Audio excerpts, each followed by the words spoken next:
Have you ever wondered why some people can drink socially their entire lives, while others become completely dependent after just a few months? The answer isn't what you think, and it's definitely not about willpower or moral character.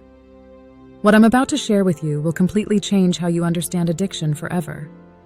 I'm going to take you inside the actual brain of someone experiencing addiction, show you the fascinating science behind why certain people are more vulnerable than others, and explain why everything we've been taught about addiction recovery has been backwards.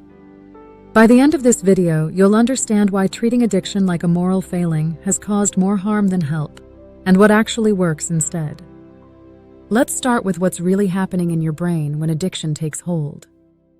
Imagine your brain as a sophisticated reward system that's been fine-tuned over millions of years of evolution.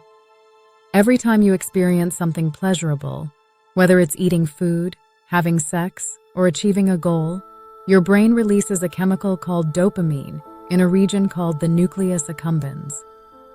This is your brain's way of saying, "That was good for survival. Remember this and do it again." Now here's where it gets interesting. Addictive substances hijack this exact same system, but they flood it with dopamine at levels that are 10 to 100 times higher than anything natural. Cocaine, for example, blocks the removal of dopamine from your brain synapses, creating an artificial high that your natural reward system simply cannot compete with. But here's the crucial part that most people miss. Your brain isn't stupid. When it's constantly flooded with artificial dopamine, it starts to adapt. It reduces the number of dopamine receptors and decreases natural dopamine production. This is called neuroadaptation, and it means that over time you need more of the substance just to feel normal, let alone good. Meanwhile, everything else in your life that used to bring pleasure, like spending time with family, enjoying hobbies, or even eating food, starts to feel incredibly dull and unrewarding. This explains why people in active addiction often seem to lose interest in everything they once loved.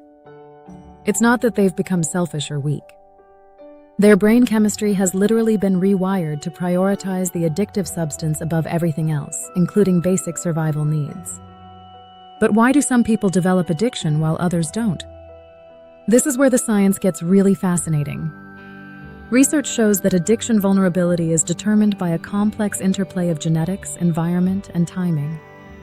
Genetics account for roughly 40 to 60% of your addiction risk.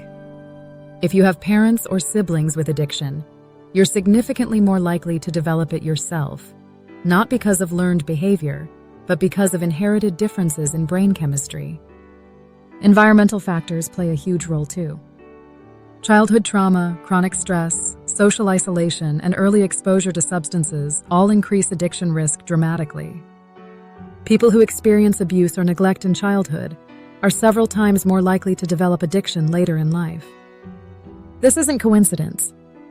Trauma actually changes brain development, particularly in areas responsible for decision-making and stress regulation.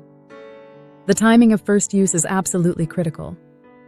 The adolescent brain doesn't finish developing until around age 25, particularly the prefrontal cortex, which handles decision-making and impulse control. When someone starts using addictive substances during adolescence, they're literally rewiring their brain during its most vulnerable developmental period. This is why people who start drinking or using drugs as teenagers have much higher rates of addiction than those who start as adults. Now let's talk about what happens when someone tries to quit. The withdrawal process isn't just about physical discomfort, though that's certainly part of it.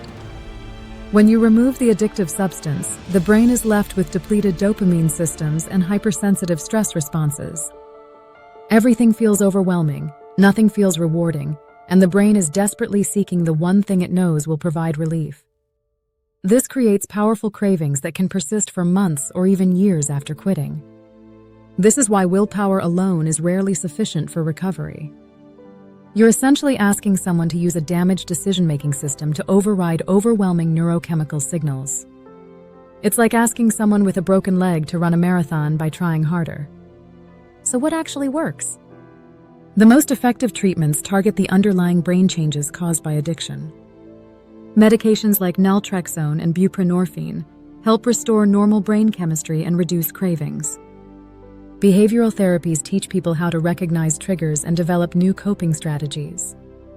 Support groups provide the social connection that's crucial for rewiring the brain's reward pathways around healthy relationships rather than substances. The key insight here is that addiction recovery isn't about becoming a different person or developing superhuman willpower. It's about giving the brain time and support to heal from the neurochemical damage caused by addiction. This process typically takes months or years, not days or weeks, which is why long-term support is so important. Understanding addiction as a medical condition rather than a moral failing changes everything. It means we can develop better treatments, reduce stigma, and actually help people recover instead of shaming them into hiding.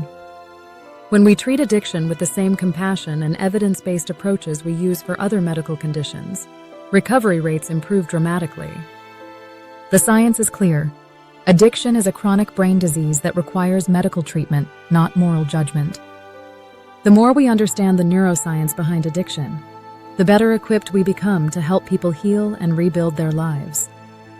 Thanks for watching, and I'll see you in the next video, where we'll explore why smart, good kids still get addicted. Until then, be kind to yourself and others. You never know what battles people are fighting behind their perfect facades.